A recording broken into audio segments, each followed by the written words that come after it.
My name is David Agranovich. I'm a member of the Washington, D.C. Shapers Hub, and I'm here with Clara Tsao, who's also a member of our hub. And we're going to talk a bit about careers in national security and technology. So it's good to see you, Clara. Great to see you, David. So I thought it'd be interesting to hear a bit about what brought you to D.C. in the first place, and the transition from the technology sector to national security work. Absolutely. So I grew up in the San Francisco Bay Area where we saw an ecosystem of innovation happening all around the area. There were a lot of startups that were burgeoning as I was growing up, and a lot of them were serving the needs of a very small percentage of people. And so the example that I would love to talk about is Juicero, which is a $500 plus blender that produces juices, and it's a blender that probably only 1% of the US population can really afford and would need to use. And I thought to myself, what if there's a way that I can build and use my background in technology to serve the greater needs of every single citizen here in America, across cities in this nation? And so that's what brought me into DC in the first place, was wanting to understand how I could create scalable technology solutions in government. And that undoubtedly brought me into national security as well, because there's a huge technology gap in the national security side. Consequently, I would love to hear about your journey into DC and what brought you here. Sure. So I was born in and grew up in Ohio, right next to Lake Erie. And so government and public sector work was never something that I was around. I was dead set on becoming an attorney until I had the opportunity to do a bit of research on Russia and fell in love with the idea of doing more research analysis into Russian foreign policy and getting to understand what some of these national security threats were. I came to DC as a research assistant, worked on a book, and eventually was drawn into wanting to do something more impactful, something that with shorter timelines and a feeling of being closer to the action. So I joined the Department of Defense as an intelligence officer and worked on Russia right at the height of when the conflict in Ukraine was starting to heat up, and around the time that Russia's targeting the United States election system was also starting to become an issue. So it was an exciting time to be in government, and what you had said earlier about technology gap in public sector rang especially true. So in my case, I've always been in government. In your case, you spent a good amount of time outside of government before you came here. I'd be interested in your thoughts on the differences you see between the two sectors, between working in technology out on the West Coast and then working in technology within government itself. Absolutely. So my journey into technology actually started with my experience working at a number of quite large companies, Apple, PlayStation. I worked at HP briefly. In all of these industries, and then AT&T's developers program, I realized that there's a huge communication gap between technologists that are deep into the issue of building great technology products and people who work from the policy side. And so my first exposure to this was actually starting an organization in Los Angeles called Hack for LA. At the time, Mayor Eric Garcetti was one of the first mayors in the city, in the nation, to embrace open data. And so you had all this amount of important data that was available to the citizens, but was really, really hard for people to understand, how do I use this data and make sense of it? And so that brought me actually to DC back in 2013, because I realized there was a lot of policy challenges in how that data could be used and incorporated. And so I came here as a Google Technology Policy Fellow, and during that time, I served as the director of the Congressional Internet Caucus Advisory Committee, where I briefed members of Congress on a lot of emerging issues at the time, from blockchain to NSA surveillance. And I noticed that there was a very clear translation gap in a lot of politicians understanding and making sense of the issue in the same deep sense way that technologists understood it. Right. And this other layer where they were just nodding their heads and pretending like they understood the facts when they didn't. And so that in itself, alongside starting a competition within US Congress that still exists today called the Congressional App Challenge, were really two of the factors. The Congressional App Challenge was a means for educating members of Congress actually that technology can be used as a force for good. There's a lot of sensitivities around the negative sides of technology use, and so the concept behind it is if high school students and congressional districts all across America could create their first mobile application that solves very real problems in their communities. And we can scale that through every single member of Congress. We can reach even the most rural districts in America to teach them STEM and critical computer science skills, while at the same time teaching members that there are very good upsides to applications of technology and helping them understand this a little better. And so every year now, there's a event called House of Code, very much like House of Cards if you watch the TV show, where students from every single district that win this local competition will be flown into the nation's capital, and they will meet with their members and also talk about the apps that they produce. And these apps are actually displayed on Capitol Hill, awesome. on the walls. And so I know I'm talking a little long here, but what was really important there was for this competition to take off. It took a lot of work. I thought it was really easy to launch a lot of initiatives within the private sector, but this particular simple challenge took 2 pieces of legislation that had to pass and also a piece of the US ethics code being changed for us to be able to ethically launch it in districts all across America. And that was the first time I realized technology was not going to be an easy thing to solve here in the nation's capital. It's going to take a lot of smart technologists to be able to bridge that gap, to bring things into fruition. With that amount of bureaucracy and red tape to cut through, it would seem tempting to leave government and go back to the fast-paced world of the private sector. What kept you here? I think what kept me here in DC, I did actually go back to the private sector, is actually just the integrity of everyone here in the city that care about solving problems, not only in the DC community, but across the nation. A lot of people are not very civic-minded, and it's not their fault that they're not surrounded by enough knowledge and awareness of how to get involved. And I've never been in a city with so much compassion, with so much heart for people that truly want to solve problems and also will walk the walk to be able to get there. And that's what actually brought me back 2.5 years ago. I came back into DC through a program called the White House Presidential Innovation Fellows, which attracts talented entrepreneurs and technologists from the private sector into US government. And my motivation there was I really wanted to understand how to build and produce solvable technology solutions from the inside out, because there's a lot you can do from the outside, and I tried very hard to do that, but I felt like I could be a more effective player working from within. And you also obviously served in US government as well. What brought you into that space? What made you decide to apply, and also what are some challenges for people that might be considering Definitely public sector careers? So, and I would imagine that my experience in public sector is a little different. So I've always worked in the executive branch, and I've always worked in the intelligence community, with the brief exception of when I was director for intelligence at the White House. The experience of working in government was fascinating because I had been doing research beforehand. And so understanding the problem and understanding complex challenges around the world was what we did as researchers. But what was missing was the ability to actually feel like you had impact, the ability to take what you knew and do something with it. So joining the IC, the application process is hilarious. You apply online and think that nothing will ever happen, and then suddenly 2 years later you'll be walking into the front door of some of the most secure places in the world.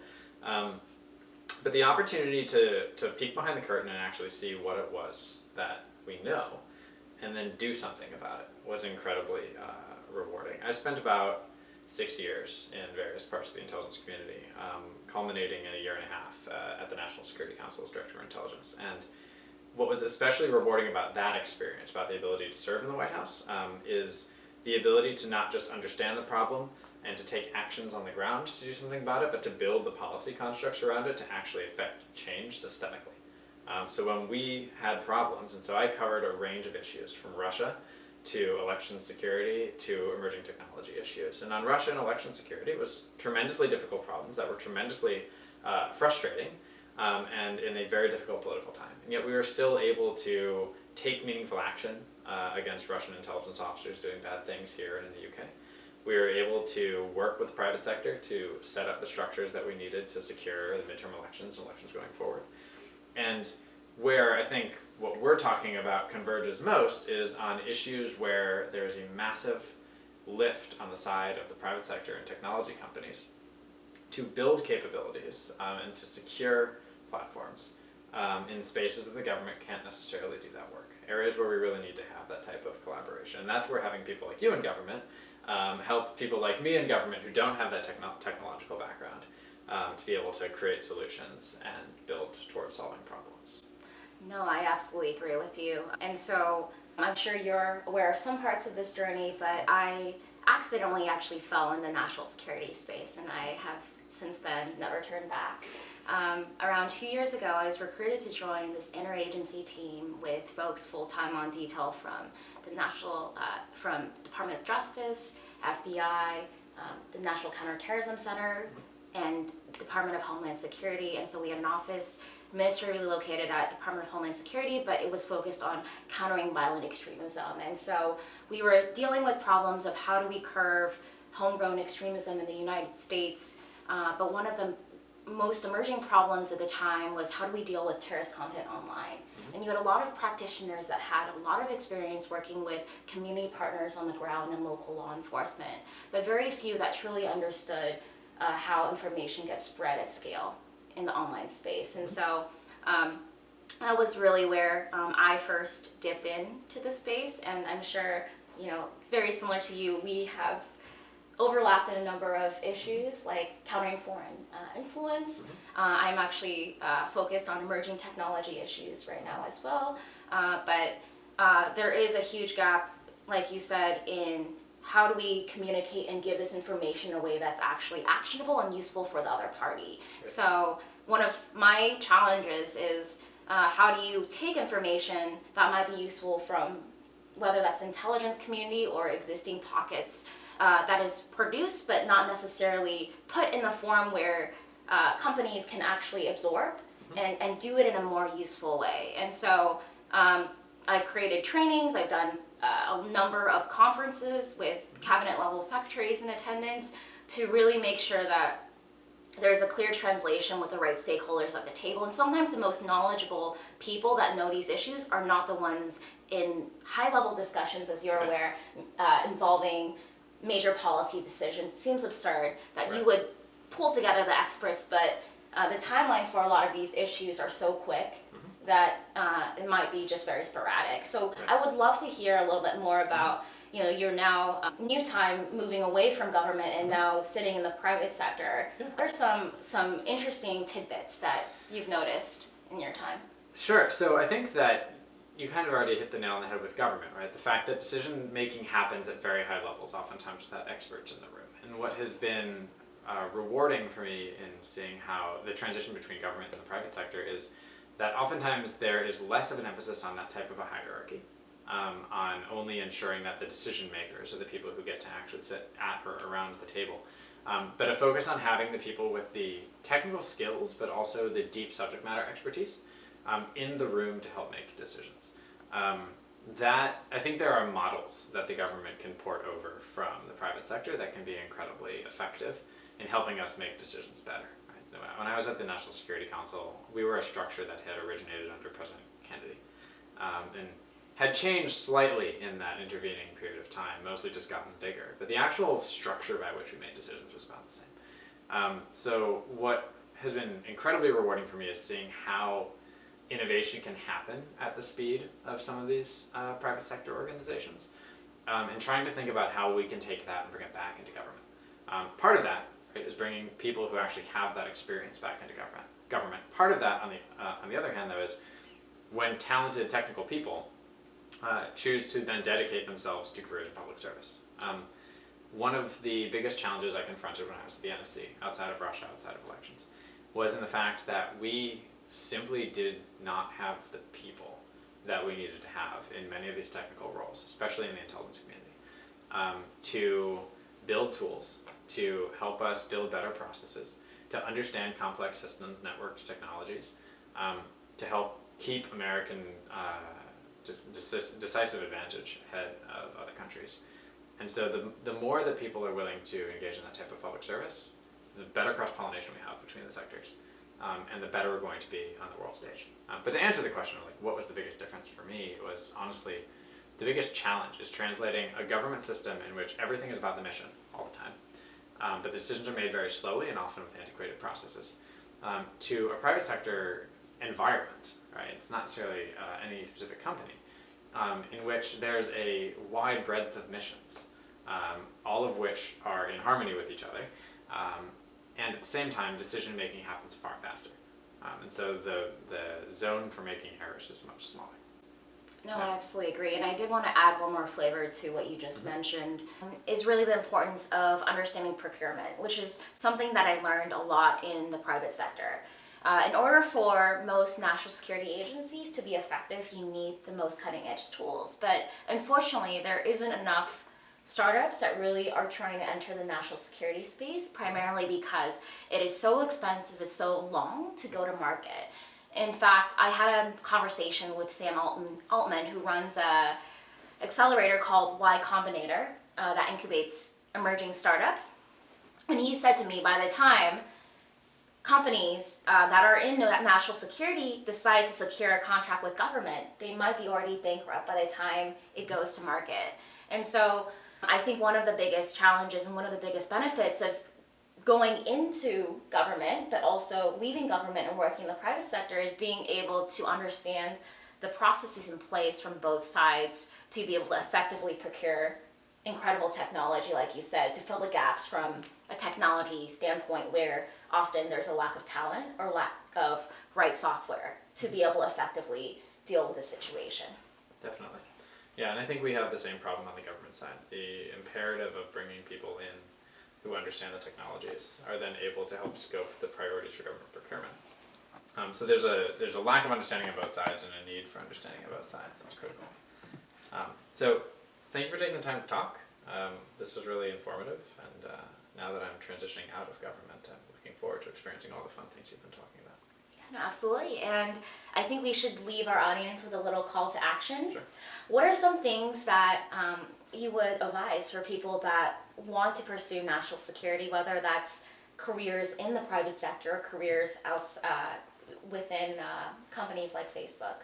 So what I would advise for folks looking to get into national security specifically is there's no skill set that isn't valuable, especially in the intelligence space. We need talented medical professionals to come help understand some of the most challenging emerging threats from diseases overseas. We need people who speak languages and have lived overseas in other countries who can understand the culture. We need people who can write well. We need people who can code. So honestly, if you have any of those skill sets or more, and you're interested in making an impact and contributing to the country's national security, then take the plunge and take the opportunity to spend some time giving back and being part of that community. No, absolutely. And I think what you just touched about, diversity, is so important. And it's not just in national security, but I think in all types of careers is diversity of thought and diversity of representation. When we think about adversaries in the national security space, these are players with very diverse backgrounds. If we can't have the right people with the right language skills, with the right career backgrounds to mimic that equivalent level of thinking, it's really hard for us to be able to keep up and be able to respond. And whether that is from the private sector side or whether that's within government, but for people to really care about the safety of this nation, the safety of other nations that the U.S. is affiliated with, the safety of this beautiful city that we live in, Washington, D.C. Well, thank you so much for having us today. Definitely, and Yeah. thanks for the conversation.